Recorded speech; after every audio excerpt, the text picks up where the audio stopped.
आज जे कंगना रनावतला जे तिकीट मंडीवरनं दिलेली आहे त्याच्यासाठी काँग्रेसचे प्रवक्त्यांनी काहीतरी लिहून एक अशोभनीय शब्दातून एक महिलाचा अपमान म्हणजे नुसतं कंगना रनावतचा अपमान नाही, या देशामध्ये राहणारी प्रत्येक महिलाचा अपमान या काँग्रेस पक्षाद्वारा झालेला आहे।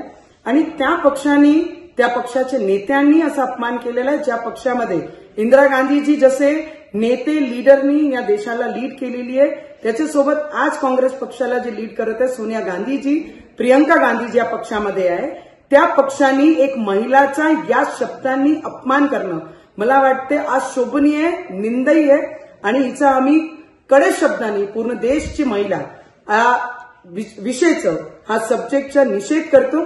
आणि या देशची सगळी महिला हे अपेक्षित आहे की काँग्रेसकडनं या पद्धतीचे बोलणारे जेवढेही लीडर आहे त्यांच्यावर इमिजिएट कारवाई करतील आणि या देशाचे लोक जे काँग्रेस पक्ष आहे त्यांना त्यांची जागा दाखवणार आहे। जो महिलांचा सन्मान करत नाही त्याचा सन्मान या देशाचे नागरिक करणार नाही, महिला करणार नाही, एवढंच मी सांगू शकते। आणि या शब्दाचं आम्ही सगळी महिला आणि आमचे सारखे लोकप्रतिनिधी जे काम करतात आहे, चाहे इंडस्ट्रीमध्ये असो की काम करणारी महिला असो, कोणत्याही फील्डमध्ये असो, आपला स्वाभिमान आपला इमान घेऊन आपले परिवाराचा सन्मान घेऊन प्रत्येक क्षेत्रामध्ये काम करण्याचं कर्तव्य ती पूर्ण करत आहे।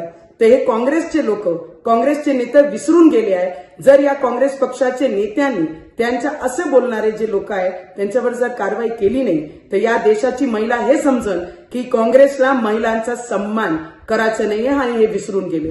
महाराष्ट्रातील ताज्या बातम्यांसाठी बघत रहा टाइम्स टुडे 18 न्यूज। सोबतच शेअर करा, सबस्क्राइब करा आणि बेल आयकॉन प्रेस करा।